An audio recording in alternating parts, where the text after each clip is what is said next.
Texas State House Democrats once again stayed out of their own state today, delaying the unusual mid-decade Republican redistricting effort in that state. We're now in week 2 of this standoff over the new congressional maps for U.S. House seats that could give Republicans at least 5 additional seats in next year's midterm elections, thus staving off any potential midterm losses for Trump and the GOP.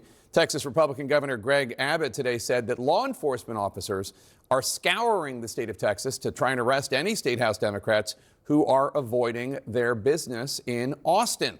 But today, the leader of the State House Democratic Caucus said his party will keep denying a quorum to be called unless Governor Abbott prioritizes flood relief legislation over redistricting.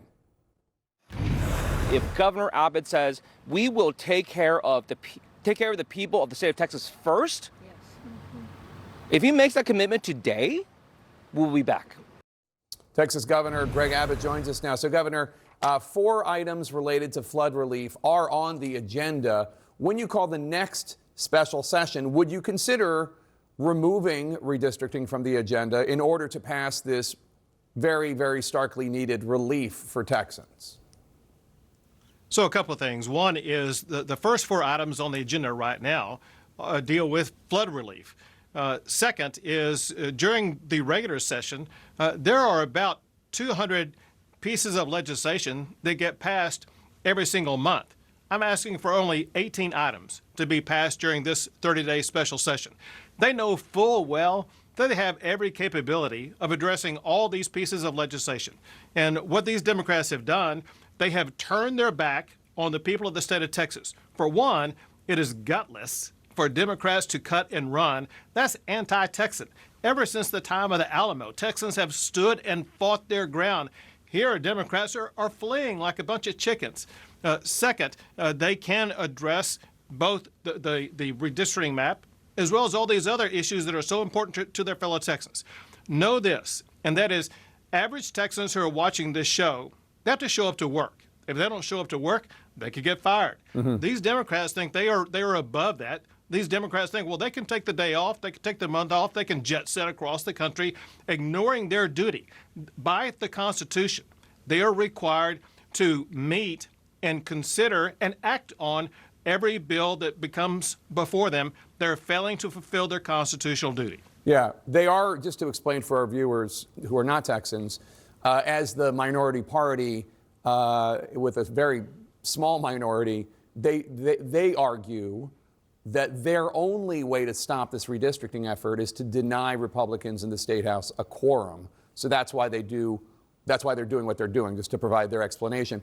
The Texas Tribune reports that in June, you told Texas Republican delegation in Congress that you were reluctant to add redistricting to the legislative agenda in Austin. The Tribune says that President Trump then called you to discuss redistricting, and you agreed to put it on the special session agenda. Would you have gone forward with redistricting if President Trump had not personally gotten involved and asked you to do this? To be clear, Jake, this is something that I've been interested in for a long time. First of all, I've been involved in redistricting litigation for more than 20 years now. Second, one thing that spurred all of this is a federal court decision that came out last year. By the way, a case that was filed by Democrats.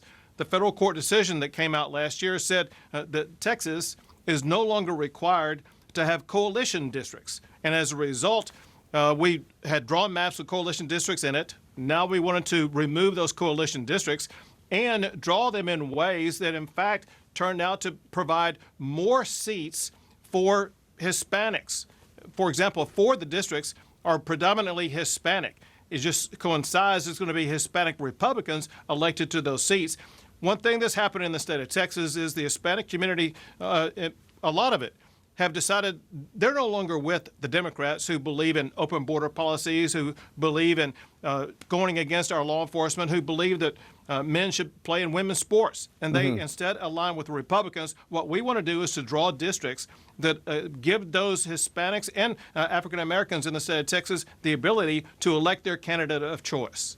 Well, that's not really, I mean, you're doing this to give Trump and Republicans in the House of Representatives 5 additional seats, right? I mean, that's the motivation, is to stave off any midterm election losses. Again, to be clear, Jake, the reason why we're doing this is because of that court decision. Texas is now authorized under law that changed, that was different than in 2021 when we last did redistricting. Under new law, as well as new facts that surfaced in the aftermath of the Trump election, showing that many regions of the state that historically had voted Democrat, that were highly Hispanic, now chose to vote Republican and vote for Trump as well as other Republican candidates. Districts where the electorate voted heavily for Trump, they were trapped in a Democrat congressional district. They have every right to vote for a member of Congress who's a Republican. We will give them that ability. The law is pretty clear that state legislators in Texas denying the majority party a quorum can be fined and can even be arrested. But now you and your administration are taking the unusual step of asking for Democratic leader Jean Wu, who we played a clip from a little while ago, to be actually removed from office. What gives you the right to override the will of his voters who elected him? So I think the will of the people who elected him are not being met right now. The people who elected him, as well as the other Democrats who've run from their duty, they didn't elect them to run off to Illinois. They elected them to go to Austin, Texas, and cast votes as required by the Constitution. What I have the authority to do as governor is to require these members of the legislature to follow the Constitution, which is very clear on its face, where it says that these legislators must act on bills before them. They're refusing to perform their constitutional duty, and that's exactly why I filed that lawsuit in the Texas Supreme Court, and the Texas Supreme Court has required Jean Wu to respond to that, and the Texas Supreme Court is considering that right now. And what I'm seeking to do in that case is to have Jean Wu removed from office for failing to perform his constitutional requirement. So your state had a Congresswoman, Kay Granger, who tragically developed dementia, and then in the middle of her, I guess, second year in office, in her final term, she and her family just checked her into a dementia center in Texas, and nobody represented that congressional district for like 6 to 8 months or something. And I don't recall you saying anything then. Well, I have the authority to apply the Texas Constitution to these members of the Texas House of Representatives. With regard to members of Congress, that's going to be up to the congressional delegation and to the federal laws of which the state would have no control over. What I do have control over, Jake, is what we're dealing with right now. And that is, I called a special session, I put items on the agenda, and by Texas law, those runaway Democrats are required to act on that agenda. They're failing to do their duty, so there's a violation of state law that allows me to seek the removal of those who've abdicated their responsibility. Let's play this out. If they do not get removed by this court, this process is going to continue. I'm going to call special session after special session after special session. They could remain in hiding for literally years, tying the hands of the state of Texas from performing essential government needs. That cannot be allowed, and that's exactly why I should prevail in my lawsuit to have this Democrat removed from office, because they are denying Texas the ability to conduct business. I mean, not entirely, though, right? Because, I mean, there are filing deadlines for candidates in September and November, and then in March, of course, would be the primaries in Texas. So they really, I mean, I'm not advocating this, but they really only need to wait you out until the fall. Yeah. Sorry, Jake, that's not the case. Because I can call a special session at any time to have these districts redrawn. And even if we get to and beyond the filing deadline, we are still going to redraw these maps. And before we've done this, what we can do again, and that is have two different elections. One for all the other candidates on the ballot, one for members of Congress. And that's exactly what we'll do this time. If they think all they have to do is wait it out until November, December, they're wrong. I'm going to do this for the next 2 years. And they're going to have to basically take up residency in Illinois. They might as well start voting in Illinois. Well, let me ask you just this final question, sir, as a bigger picture item, which is, what's unusual about this is that you're attempting to do it in 2025, as opposed to waiting till the end of the decade, as normally is when the redistricting takes place. You've explained the Supreme Court decision that led you to do this. But what's going on, obviously, is not happening in Texas, is not happening in a vacuum. We have Democrats in California and New York and other states saying, well, if Governor Abbott does this in Texas, we're going to add 5 Democratic seats.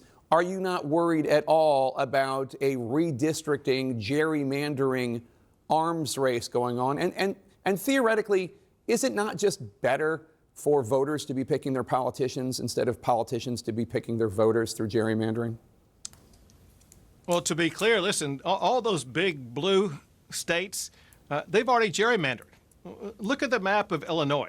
Look at the map of California, New York, and Massachusetts, and so many other blue states. They gerrymandered a long time ago. They got nothing left with regard to what they can do.